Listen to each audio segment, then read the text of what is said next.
Magandang araw po sa inyong lahat mga karibin natin at welcome back dito po sa ating munting channel Pinas News Review, kung saan re-reviewin po natin ang mga mahalagang balita dito sa Pilipinas.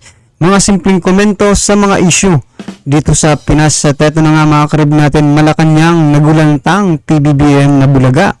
Harry Roque, listahan nilabas na. P. Duterte, bagong pasabog. Yan mga karibin natin ang ating alamin mula po rito sa channel ni Balita News TV. Yan, nasa description po ang full video link ng balitang ito. Subscribe na po kayo. At kung bago ka pa lang at di pa po nakapag-subscribe sa ating munting channel, please don't forget to subscribe at i-click na rin po ang bell notification para updated ka po sa lahat ng ina-uploads nating reaction video. At ito na nga, sama-sama at sabay-sabay po natin pakinggan, panoorin at bigyan ng reaksyon ang balitang ito. Ito na po. Kagulat. Pinatotohanan nga din ni dating spokesperson na si Harry Roque ang naging matinding pasabog ni dating Pangulong Rodrigo Duterte laban kay Pangulong Bongbong Marcos Jr. na ito nga ay palaging bangag sa ipinagbabawal na gamot at isa rin anya ang pangalan ni Pangulong Bongbong Marcos sa kasama sa drug watch list ng PDEA. Ngunit sinagot naman ito ni Pangulong Bongbong Marcos Jr. ang mga naging akusasyon na ito sa kanya ng dating Pangulong Duterte. Ayon niya kay BBM ay baka dahil umano sa iniinom na pain reliever ng dating Pangulo, kaya siguro kung ano-ano na lamang ang mga sinasabi ni Duterte. So mga karibin natin, sinagot daw di umano ni PBBM, pero yung sagot po dahil daw di umano sa iniinom na painkiller. Nasaan po ang sagot mga karibin natin? Nasaan po ang sagot doon sa akusasyon na, di ba, nagpupulburon si PBBM? Iba po yung kanyang sinagot mga karibin natin Iba po yung kanyang sinagot dito kay President Duterte. Ang nangyari po parang reverse psychology yung ganyang ginawa mga karabin natin, di ba? Parang gusto niyang itanim sa taong bayan na gumagamit din itong si dating Pangulong Duterte. Di ba? O gumagamit nga ng painkiller, yung fentanyl, yan ba yun? Yun po ang ginagamit, pero sinabi po ni Pangulong Duterte na matagal na po siyang tumigil dyan, no? At ito lang, ano bang masama doon sa ginawa ni Pangulong Duterte, di ba? Ano ba ang masama sa ginawa, sinabi, or let's say na lang sa sinabi ni Pangulong Duterte? Yan, kung ito, opinion ng mga karibin natin kung walang ginagawang ganito si PBBM, dapat direkta niya pong sinagot, di ba? Yung tanong ng media na hindi, I'm not into it, di ba? Pero hindi. Instead na sagutin, binato ulit si Pangulong Duterte ng isang napakalaking bato. Kita nyo? At malamang sa malamang gaganti na naman po itong si PRRD. Walang katapusang gantihan ito mga ka-review. Palaging bangag sa ipinagbabawal na gamot at isa rin anya ang pangalan ni Pangulong Bongbong Marcos sa kasama sa drug watch list ng PDEA. Ngunit sinagot naman ito ni Pangulong Bongbong Marcos Jr. ang mga naging akusasyon na ito sa kanya ng dating Pangulong Duterte. Ayon niya kay BBM ay baka dahil umano sa iniinom na pain reliever ng dating Pangulo, kaya siguro kung ano-ano na lamang ang mga sinasabi ni Duterte. I think it's the fentanyl. Fentanyl is the strongest painkiller that you can buy. It is highly addictive and it has a very serious side effects. And PRRD has been taking the drug for a very long time now. When was the last time he told us that he was taking fentanyl? Mga 5-6 years ago, something like that. After 5-6 years, it has to affect yung kaya alagay ko kaya nagkakaganyan. So I hope his doctors take better care of him. Kaya naman ayon nga kay dating spokesperson na si Harry Roque, ay hindi anya dapat paratang ang naging sagot ni Pangulong Bongbong Marcos sa mga naging akusasyon sa kanya ng former President Rodrigo Duterte. Bagamat hindi So yan nga po mga karibin natin yung sinasabi natin na dapat hindi po ganun na naging sagot ni Pangulong Bongbong Marcos. Dapat kung ano po yung itinatanong sa kanya, no? O yun po yung dapat sinagot niya. Kasi 'di ba, accountable naman siya sa taong bayan, no? Kung ano man po yung ibinabatong issue sa kanya, dapat ay sagutin niya para at least yung taong bayan po hindi po walang doubt, walang pagdududa kaya PBBM, no, mga karibin natin. So ngayon, napapaisip tuloy yung taong bayan, bakit hindi niya sinagot yung itinatanong sa kanya ng media, di ba? Sa palagay niyo mga karibin natin, anya sapat na katibayan ang sinasabing pagkakasama ni PBBM sa drug watch list ng PIDEA. Ayon pa kay Harry Roque, mas magandang direkta na lang anyang itinanggi ni President Bongbong Marcos ang mga binitawang pahayag ng dating Pangulo na si Duterte sa halip na ihayag na posibleng epektoan niya ito ng iniinom nitong pain reliever ang kanyang mga nasabi sa prayer rally noong linggo. Binigyang diin din naman ng dating spokesperson na si Harry Roque na may prescription anya ng doktor na gumamit si dating Pangulong Duterte ng fentanyl bilang pain reliever dahil bagaman ito ay addictive ay hindi anya ito nakakasira ng pag-iisip na makakaapekto sa decision making ng isang tao. Ayon naman sa naging text message ni dating Chief Presidential Legal Counsel na si Attorney Salvador Panelo, sinabi nito na matagal na anyang tumigil sa paggamit ng fentanyl ang dating Pangulong Duterte. Ayon pa dito, gumamit lang anya ang dating presidente ng fentanyl batay sa naging preskripsyon ng doktor ni Duterte matapos itong operahan at ginamit lang anya ito sa loob ng 2 buwan matapos mawala ang pananakit ng likod nito.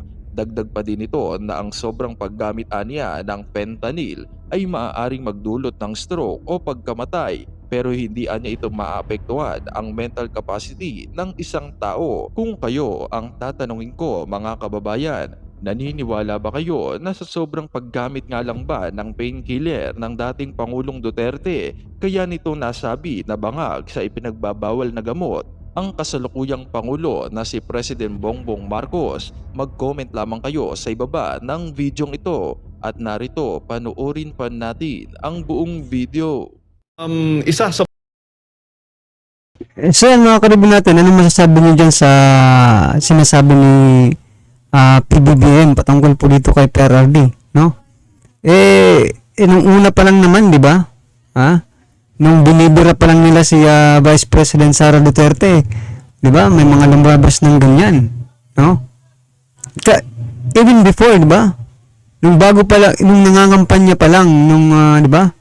Sinabi na po ni PRRD na meron talagang tumatakbong presidente na nagpupulburon. Yan mga karibin natin, di ba? Doon pa lang po yan sa sa bago pa maging presidente, di ba? Ano po ang inyong masasabi? mga naging pahayag din, no? Matitinding pahayag kahapon na narinig ng sambayan ng Pilipino ay yung mensahe ng pagre-resign ni PBBM na sinabi ni Mayor Baste Duterte. Ano ba ang masasabi mo hinggil po dito? Well, pinagtagni-tagni ko lang ang mga salita nila. At ang tingin ko, yung panawagan para mag-resign ay dahil nga, kumbaga, dahil paniwala na drug addict ang presidente, ay hindi siya fit na mamuno sa bansa. Bagamat ang binigkas ni Mayor Baste ay yung tamad siya, tingin ko ang pinatutunguan niya ay yung suspecha at hinala ng pamilyang Duterte na drug addict ang ating presidente. Ay alam mo, masakit naman sa akin na bigkasin itong mga ganitong mga salita, pero ito naman po talaga yung konteksto ng mga pangyayari kahapon. Kaya nga, tama rin naman po yung mungkahin ng iba na ang tanging pamamaraan para mapasinungalingan ito ay sa pamamagitan ng drug test na buhok ang ginagamit. Kasi alam mo yung drug test na ordinaryo ang cocaine daw ay nawawalan na ng trace sa katawan matapos ang 4 na araw. Samantalang ang sa buhok ay matagal-tagal po bago mawala yung ganyang trace. No? So, nasa ano na yan, no? Nasa Presidente PBBM na yan, how he will proceed henceforth. No? O pwede naman yan baliwalain yan, pero naroyan na po yan, hindi naman buburo yung mga sinabi. No? At sa tingin ko, yung mabilisang denial ng PIDEA ay kabahagi na rin ng kasagutan ng ating Presidente. Pero siyempre, ang hirap na magsipaniwalaan ng PIDEA ngayon na siya na ang Presidente ay magsasabi ng totoo kung ano o hindi ano talagang impormasyon ang binigay nila nung alkalde pa si Presidente Duterte dito sa siyudad ng Davao. Possible pa ba, attorney, na ma-recover? Isa pa po yung PIDEA, mga karibin natin, na marami pong nag-comment na, di ba, kaya nga po pinalitan si yung dating director ng PIDEA, mga karibin natin, di ba, yung nakahuli po sa anak ni SOG Boying Remulla, di ba, pinalitan. O yun po yung nila, sinasabi na medyo hindi talaga credible or something na parang sabi nga nila sa mga comment, di ba, nabayaran daw di umano. Di ba? Wala naman tayong pero yan, komento lang po yan ng ating mga kababayan at opinion po nila yan, di ba? Hindi naman natin pwedeng pigilan yung mga sasabihin nila, ng ating mga kababayan. At least may express nating lahat kung ano po ang ating gustong ipalabas, sa gobyerno ito. Anyway, ito na po.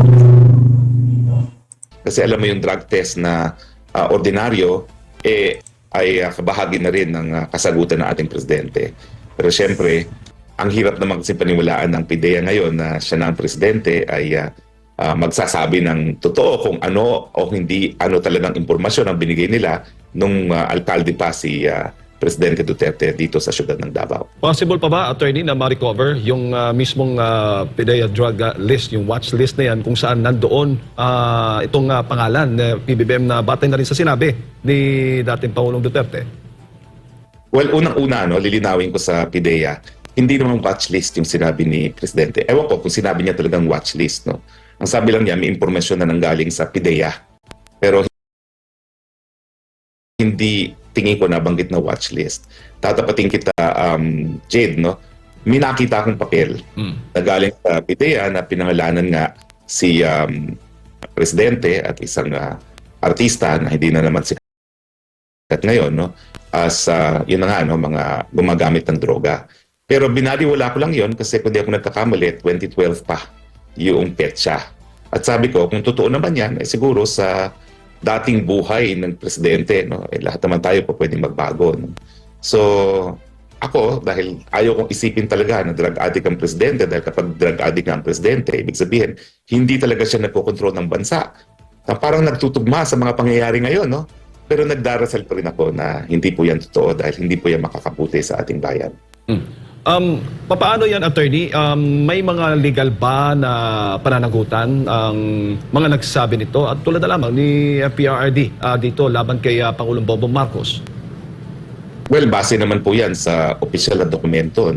So, sisihin nila yung dokumento na nakita ng Presidente na kung hindi ako nagkakamali, yung nakita ko, baka yun din yung nakita ni Presidente. So, ang importante kasi yan, para magkaroon ng pananagutan sa libel, ay yung merong malis. Ang malis ay defined as utter disregard for the truth or falsity of the statement. Pero kung ang basehan naman niya ay impormasyon na binigay ng isang ahensya ng gobyerno, wala pong mali siya dyan dahil yan po ay covered ng discharge of official functions ng PIDEA. Ang nakapagtataka lang yung mabilisang denial ng PIDEA dahil hindi ko alam kung binalikan nila yung mga records na mga impormasyon na binigay nila kay dating alkalde Rodrigo Roa Duterte dito sa Davao. Ang nabanggit verbally ni dating Pangulong Rodrigo Duterte, attorney, basahin ko lang. Nung ako'y mayor, pinakitaan ako ng evidence ng PIDEA. Doon sa listahan, nandun yung pangalan mo. Ayaw kong sabihin, kasi magkaibigan tayo. Kung hindi man magkaibigan, magkakilala. Una, sinabi niya may ebidensya and doon sa listahan. So kaya siguro na nabuo yung na kasama sa watch list or drug list ng PDEA. Pero batay nga dito sa pahayag, nag-overtime siguro ang PDEA at ngayong umaga ay nakapaglabas sila ng pahayag at mismo ang gusto kasi nating makapanayam ang taga-PDEA at nakausap natin itong si Director Derek Carion, ang tagapagsalita ng PDEA. Ang nabanggit nga niya na please refer to our statement, sir, factual and self-explanatory. Basahin ko lang yung laman nitong pahayag ng PDEA attorney. The Philippine Drug Enforcement Agency or PDEA categorically states that the President Marcos Jr. is not in its watch list, contrary to the statement of former President Rodrigo Duterte, claiming that when he was the mayor of Davao, he was shown evidence by PDEA that in the list, the name of the president was there. Former President Duterte was mayor of Davao from 1988 to 1998, 2001 to 2010, then 2013 to 2016. PDEA, on the other hand, was activated on July 30, 2002. When PDEA was activated, it established its National Drug Information System or NDIS, which is still in existence today. The NDIS is the intelligence database of all drug personalities, gathering inputs from counterparts in both law enforcement and intelligence agencies, pursuant to its mandate under Republic Act No. 9165 or the Comprehensive Dangerous Drugs Act of 2002. PDEA regularly conducts intelligence workshops in collaboration with other law enforcement agencies to update the NDIS.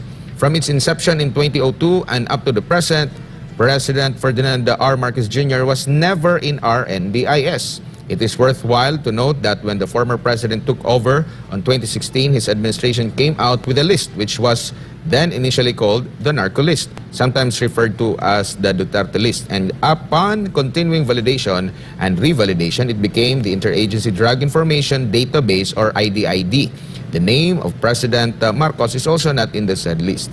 Based on all foregoing facts, the PDEA asserts that the President Marcos Jr. is not and was never in its watch list. Ito po ay binigay sa atin ni Director Derek Carion ng PDEA attorney. Well, tama naman si Carion. Kasi hindi naman talaga sinabi ni Presidente na nasa PDEA drug list ang Presidente natin ngayon. Ang sinabi lang nila, meron siyang impormasyon na binigay sa kanya ng PDEA. Na gumagamit ng pinagbabawal na droga ang ating dating presidente. Ang ating presidente ngayon. Naguguluhan na ako sa dating presidente at presidente ngayon. Oo nga. Pero attorney, dapat kasi seryosong sinabi yung mga alegasyon baga sa Pangulong Bongbong Marcos. Paano kaya yan na mas mapatunayan at mas klaro sa mga kababayan natin? Dahil siyempre, alam mo naman sinasabi ngayon, itinatanggi. Pero ano yung patunay? Anong ebidensya mo, dating Pangulong Duterte? Yan ang madalas na sinasabi. Hindi ko lang alam kung yung nakita kong dokumento ay kaparehong dokumento na sinasabi ni Presidente. So yan mga karibin natin, maging pala si Atty. Harry Roque nakakita rin ng ganitong dokumento wherein po nandun po ang pangalan ni PBBM. At isa pa raw di umaning di na sikat na artista. So yan mga karibin natin. Ibig sabihin, confirm, di ba? Kinukonfirm nila na talagang nandun nga. At si Pangulong Bongbong Marcos Jr., di ba? Yan po yung sinasabi ni Atty. Harry Roque. No? Well, anyway, lahat naman po tayo may kanya-kanyang opinion. No? Nakaka-alarma po itong mga nangyayari sa ating bansa. Nako. Ano man po ang inyong reaksyon, i-comment lang po sa baba para at isa lang po ng ating mga kabayan ang inyong pong nararamdaman patungkol po sa balitang ito. Right? Kung bago ka pa lang at di pa po nakapag-subscribe sa ating munting channel, please don't forget to subscribe at i-click na rin po ang bell notification para updated ka po sa lahat ng ina-uploads nating reaction video. Yan mga karibin natin, maraming salamat po.